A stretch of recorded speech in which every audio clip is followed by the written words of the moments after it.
Welcome to the Chai and Chad podcast, your cozy corner for conversations steeped in the yogic traditions and practice, with our favorite teachers, activists, and wellness facilitators. My name is Laura, or as some of you like to call me, Lauretta, and along with my co-creator, Isabella, and others from the Heart and Soul Yoga Collective, we welcome you to this podcast. Here, we blend the rich flavors of life with the essence of the asana practice and mindfulness. Unwind and connect as we dive into the world of tranquility, exploring teachings that nourish the soul and rejuvenates the spirit. Together, we'll savor the moments, learn, grow, and embark on a journey towards holistic well-being. Sound exciting? Then let's go! Grab your cup of chai, find a comfortable seat, and let's begin our chat together. Namaste.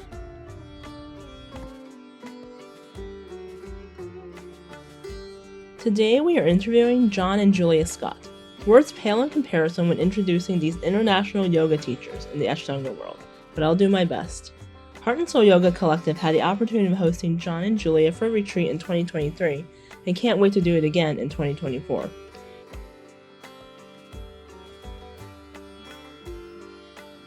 Join us for a Caribbean yoga adventure.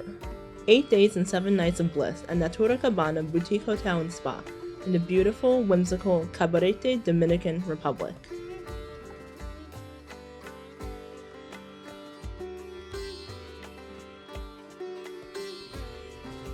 John, or Johnny, has been a student of Ashtanga Vinyasa Yoga since 1987.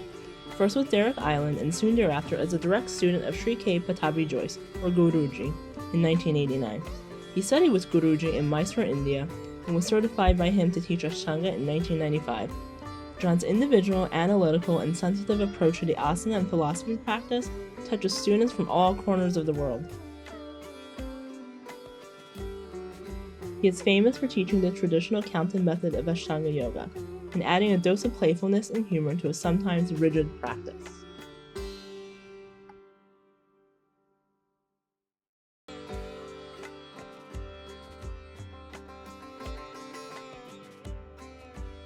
Julia is an actress, yogini, and singer.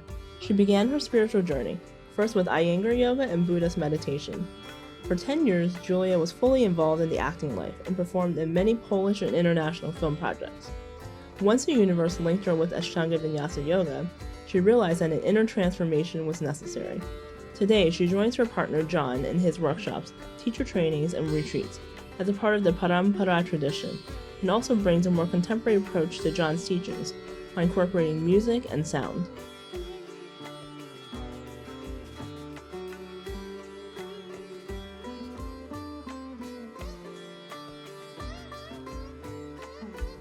So, without further ado, we hand the mic over to Johnny and Julia. Thank you so much for being here with us.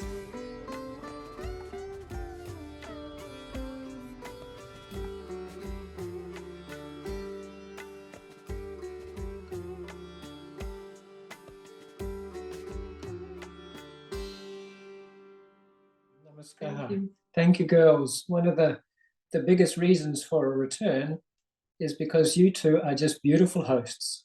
And so to share that with whoever's signing up for this retreat, just to know that Laura and Isabella are just beautiful hosts. They really look after us. And so that's the main pull to come back. Plus, Dominican Republic, for our first visit, we were so surprised.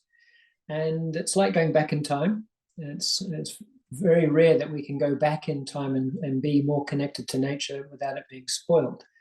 And also with the feminine energies that are there, it's beautiful. So, Julia, it's for us. I think the Dominican Republic was real surprise, and we were traveling to many places, but it has a very special feel, and I remember Isabella was saying that it reminds you India a little bit. Yeah. And now I understand, like the sensation of cows going on the streets, feeling how lush the jungle is, And it has a really beautiful kind of a kind field, feminine for me. So I think John is also referring the saying that it has a feminine touch. So we're really happy to come back to your feminine energy and connect to the group and to give another birth to that connection, and to also, connect to the new members, to the new guests who are going to be with us. So yes, I'm not embarrassed to say I was drawn into yoga through vanity. I really wanted to look like Tarzan. However, when I started practicing with Derek, I got drawn into the breath, and we made a beautiful connection, two males. And in those days, we wrote letters. When I left Greece, it was Greece that I met Derek. He went on to India and studied directly with Pattabhi Jois. And so the big key that Derek gave me was the key to actually go, okay, I'm going to India. And so I went from Derek straight to Pattabhi Jois, and then developed my one-to-one relationship with Pattabhi Jois. And 30 plus years later, vanity's still there. I want to feel good, look good, and be happy. But that's just the surface. Really, when I look back over the years, I have Guruji's, what I call the Guruji Sutras, always running through my mind. And for me, yoga is mind control. I changed that to yoga is reclaiming your own sovereignty, meaning if you're finding your own kingdom or queendom and falling back into yourself. It's a mind control through a breathing system. And so it's always coming back to the breath. And then he says it's counted method. And so from the mind control through the breathing system, the counted method, I take the liberty to call it mantra. That when we're reciting in our minds, or even in a quiet whisper, which Julia and I often do in our morning practice together, we whisper, not to compromise the breath, but to quieten the mind. So one of the beautiful sayings that Julia shares that comes from Ram Dass is quieten the mind, open the heart. Quieten the mind, open the heart. And so when I whisper the mantra of Ekam Dvai Trini, my mind doesn't have the space to start thinking about the troubles or the ideas, the desires, or the past, the future. I am able to get into my mind, breath, body movement, which is Vinyasa. So Guruji would say it's a counted method through a breathing system, and that breathing system is a counted method, which is Vinyasa. And Vinyasa is a Tristana. And so after the 35 years of practice, what I'm sharing is basically how to bring both mind, breath, and body into the present moment. It's not easy. Guruji would say this is a very, very fine method, but very difficult method. And we all, especially in the current lives that we live, we're all in one strain or one level of stress in some way or another in terms of how we navigate the world at the moment. And so just as it was a very strong tool for forever since history, it's a very valuable tool now. And I think all of us really need to have that foundational level of asana, breath, and mental control. So the asana becomes a door, and you enter through the door of the body into the breath. The breath then becomes a door to open into the mind, and then the mind becomes a door to open into other realms. And that's where Julia's work complements my foundation. As my foundation has been very much the asana and the breath. And then listening to my Guruji sutras, Guruji was always saying, with sound, make noise. With sound, make noise. And what's really transpiring in the work that Julia's doing in terms of combining with her Ashtanga Vinyasa yoga is the breath work leading into vocalization. And I'll then pass over to Julia, because it's lovely for Julia then to explain how really, if we go back far enough, music was very much part of yoga. Yeah, I'll tell a bit about also the beginning. Your beginnings. Yeah, Johnny already talked a lot, and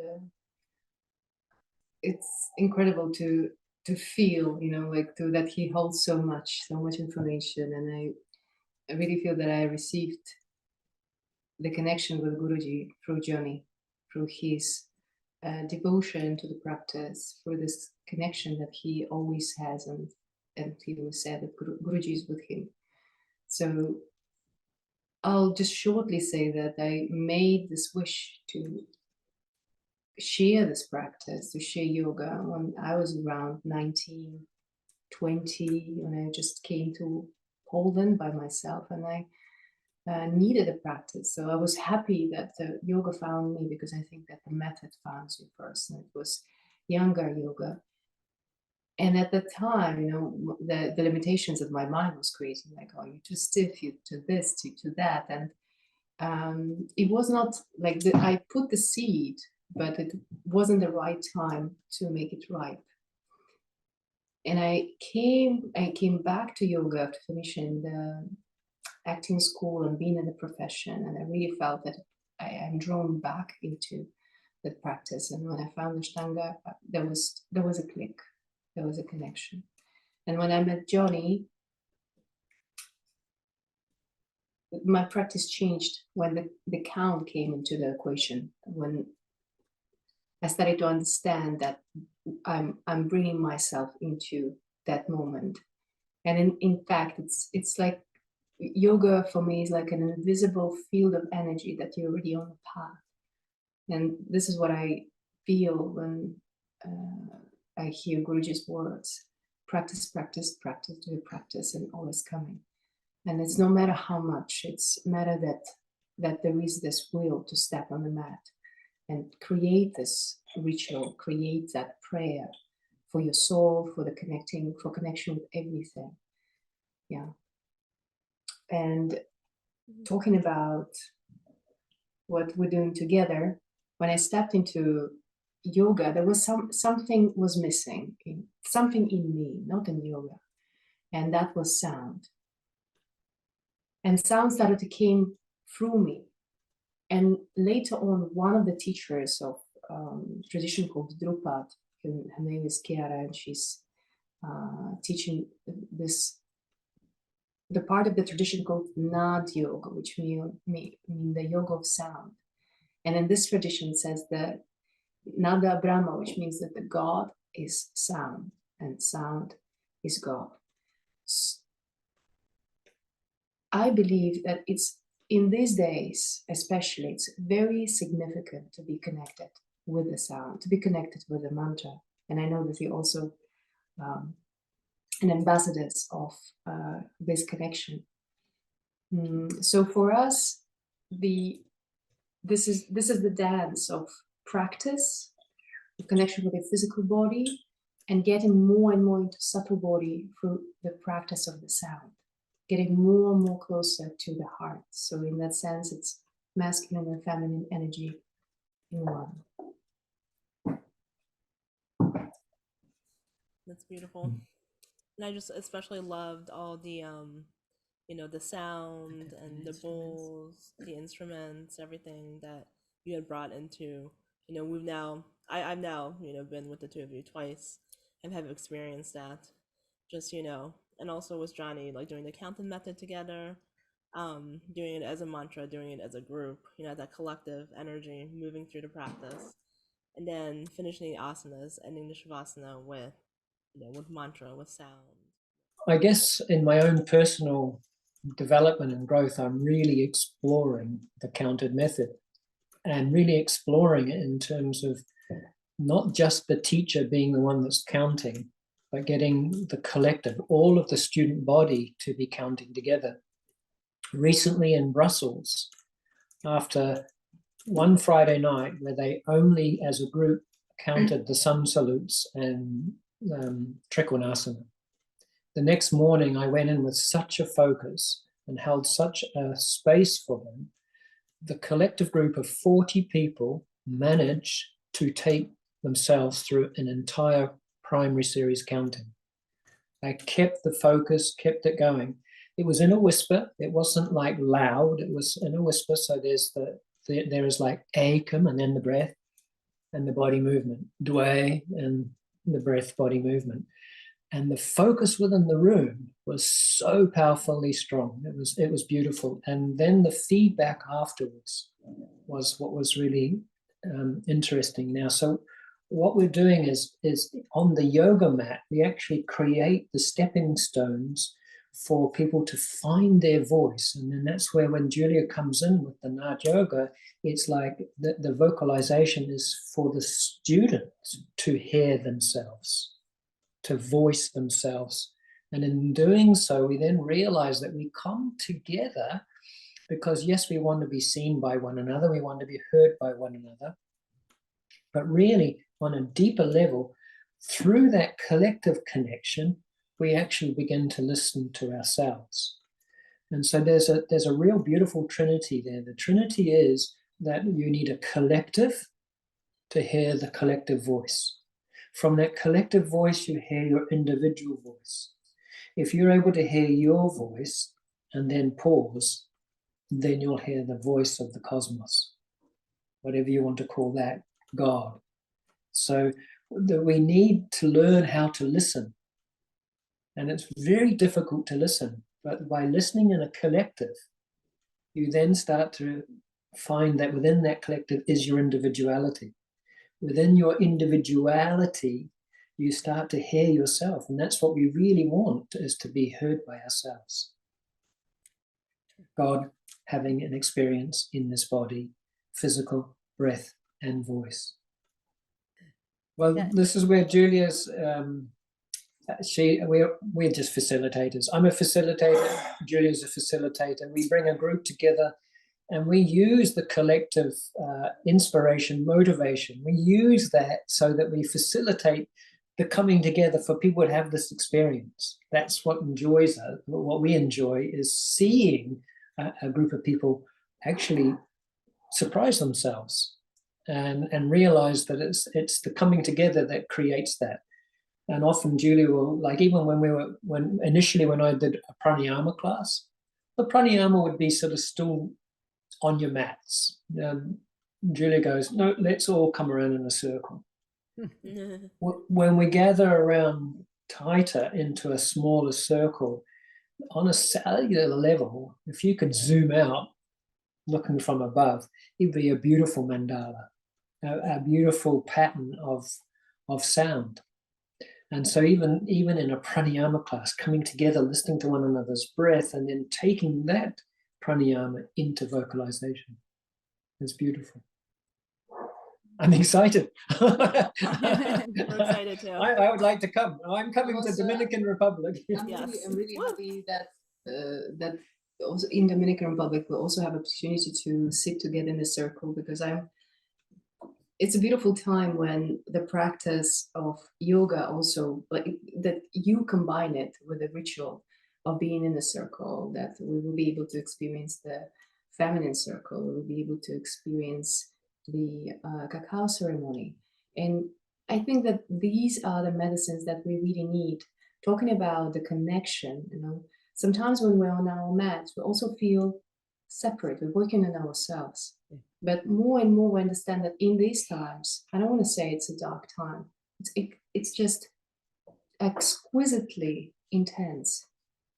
And this is a time when we really need the connection, understanding that the only thing that really divides us is our illusion about the separation. And every time we sit in front of one another and we have opportunity and we dare to look into each other's eyes, everything starts to disappear and dissolve.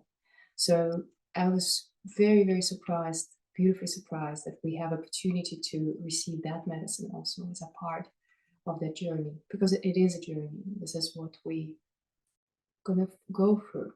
This is the connection, and yoga is about the connection. Yoga is about the relationship. So we'll be really happy to come back to that sacred land, to that place. We're very happy to have you guys come back. It was very exciting for us. Yeah. Yeah. A lot of people, we weren't sure, how you guys would feel about Dominican Republic. I mean, we love it just because like I said, it's this amazing place. The people are sweet, and there's so much fresh air, and so beautiful surroundings. Yeah. Well, also we're lucky the beach is going to be right there in front of us too, isn't it? Yes, absolutely. Yeah. That's the best. Very much so. The water is so healing, anywhere. I think Yeah. it's, extra special. To have both of you come back to, our favorite place. We consider it our home away from home. It's, a place that has a lot of special meaning for us. And it's also the land of the whole island is the land of the ancient Taino Indians or an indigenous yes, tribe, and bringing the their cacao is really old cacao. cacao, yeah, from the 300-year-old trees, and just everything is just so pure. And Can I also add to one of the most special things about a retreat is that, when we all come together at the beginning of the retreat, we do come together as individuals, and we're a bit shy, we're a bit reserved, and often closed. And one of the magical things about the counted method is when we really start to focus, that saying, quieten the mind, open the heart, is literal. It's absolutely literal. When we arrive, we've got so much story in our head about ourselves and each and every other person in the collective. And as you go through each day, reprogramming in terms of how to focus the mind, we're focusing the mind on the counted method. It's quietening all those stories, all those judgments, all those assessments, all those critiques. And what ends up happening is, as the mind quietens over the repeated days, the heart opens over the repeated days. And so what then happens is that when you arrived as separate individuals, by the end of the retreat, you've made some new, very special friends that you then end up calling family. Most people at the end of retreat say it's so nice to be now in a community, in a family. So it's testimonial to the method that when we come in, we start off with such a separation and a lot of chatter. But when we leave, we leave with beautiful connections. And that's probably the most special thing about having a retreat. And for example, Dominican Republic and the lovely retreat center that we've got, the environment just holds the space for that to happen.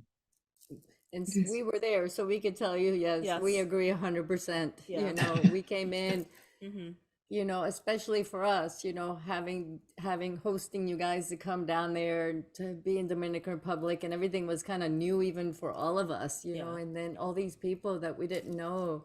And then you could see as it starts developing in the middle of that, everybody just became one. It was very beautiful experience.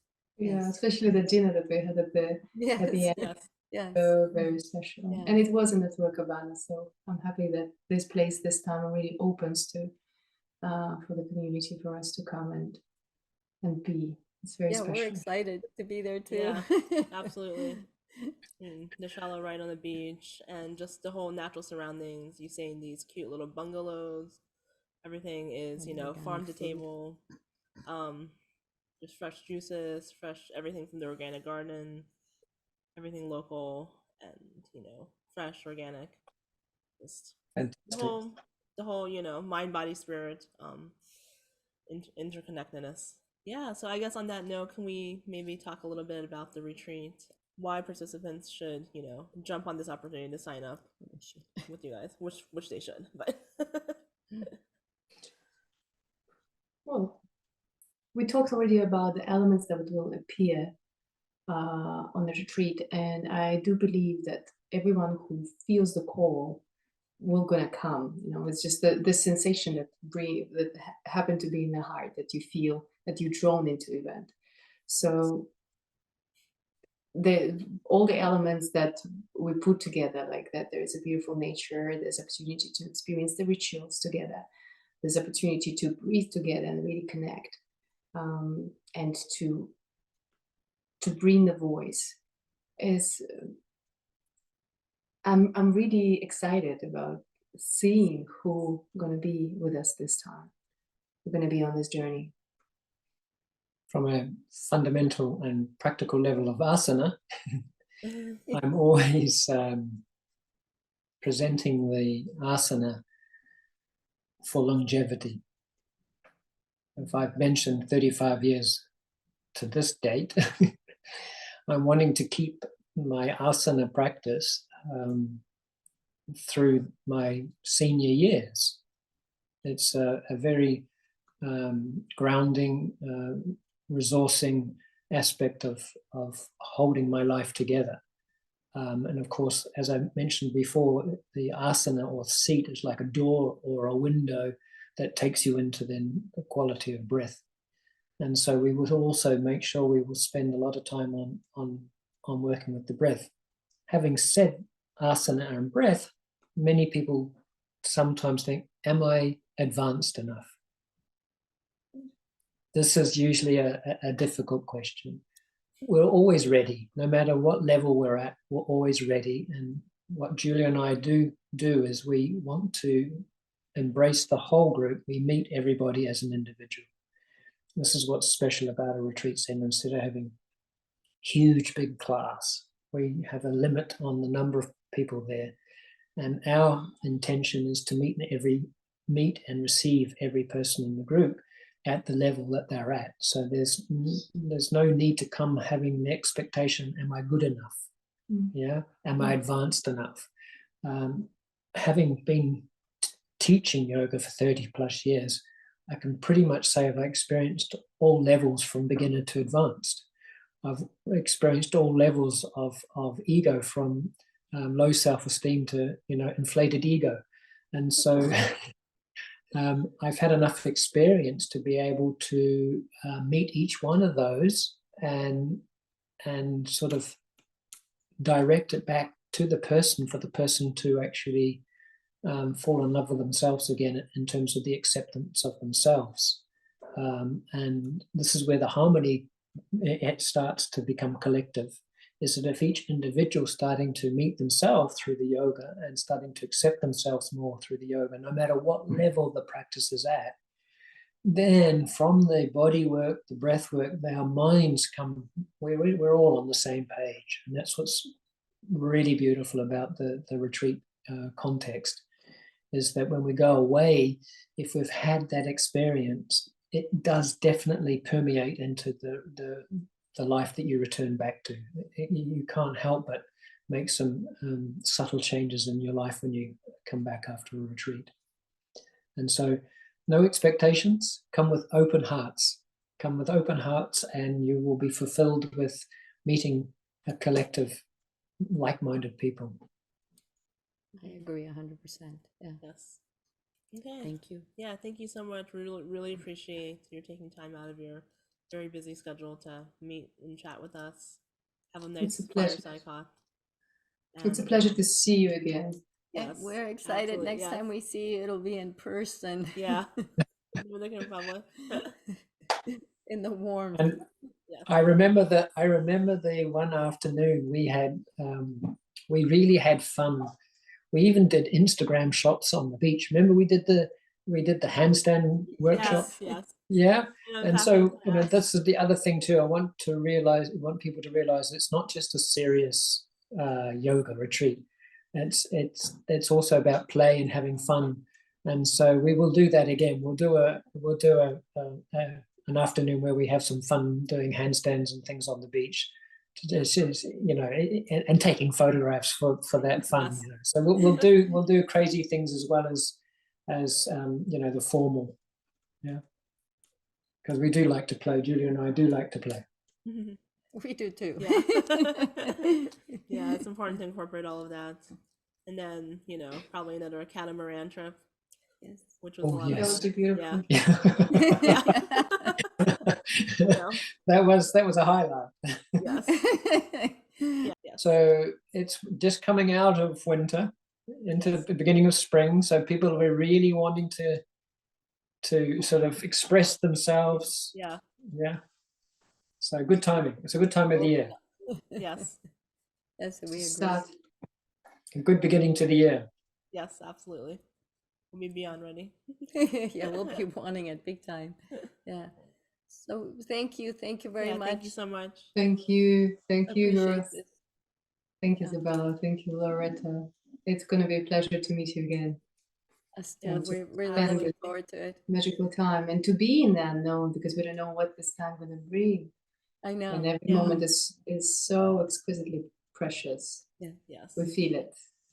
And I look forward, like Julia is saying, we do look forward to seeing who comes, because it's always amazing how the universe puts that group of people together.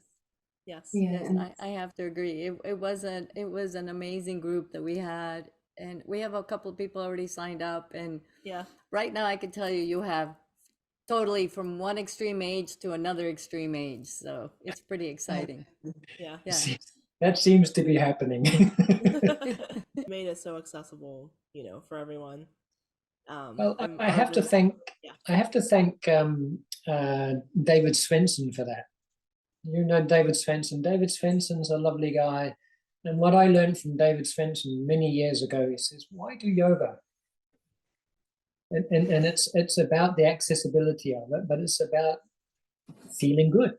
Mhm. And it's about feeling good. You want to feel good from whatever it is that you do on the mat. So it's not about the quantity. It's not about the level. It's totally about just feeling good. And that's what's important, that if we can start our day feeling good, then the rest of the day is amazing.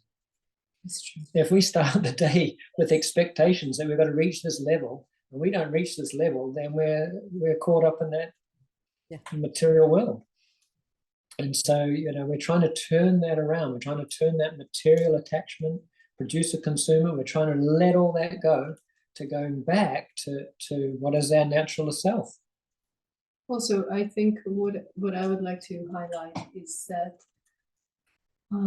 in Ashtanga Vinyasa Yoga, one of the signatures is receiving the adjustments. And in some shalas, it's not present anymore. After the time of pandemic. And I feel that when people can receive adjustment, we kind of are reconnecting into one another. And it's very important now. So the adjustments that we receive, they're not so much about making the asana. Correct. Yeah. It's about creating the connection between two bodies and creating the relationship and creating the trust, because this is also what we learn through this practice, is the trust is the inner listening of the other soul of the other body. Very true. This is why actually I love this practice so much. It's because it's creating a relationship. It really does. Yeah. We do And feel as Julie was saying, there's the adjustment is, for me, the adjustment is not about making the asana in correct to a blueprint that it looks like this. Remember, the asana is about sthira sukha. And so it's about creating a good space in the body. And so the work that Julia and I both do in terms of our adjustments is not to extend the body anymore. It's about the student receiving the support and realizing, oh, this is a good space that I am in. Yeah. And this is my body, this is my home. And so, you know, asana is another word for home. Your body is your home, and you want to be in a good space. And so the adjustments is not about correcting and making perfect. The adjustment is basically an adjust to assist the person to find the good space in the body. And as Julia mentioned before, the Shiva Shakti, or the male-female, between Julia and I, you have the male-female, the strength that's sometimes required, but the sensitivity and the softness in terms of that creates that place of sukha, the good space. And so that's where we're also wanting to convey to through the physical adjustments, is that it's about good space, it's not about perfection. Thank you so much. Yeah, beautifully said. Thank you. Yeah, we appreciate it. And we look forward to seeing both of you in the Dominican Republic for a retreat March 9th through the 16th, 2024. Beautiful. Thank you. Thank you, girls. Thank you for this Thank you. moment together. Thank you. Thank you. All the best.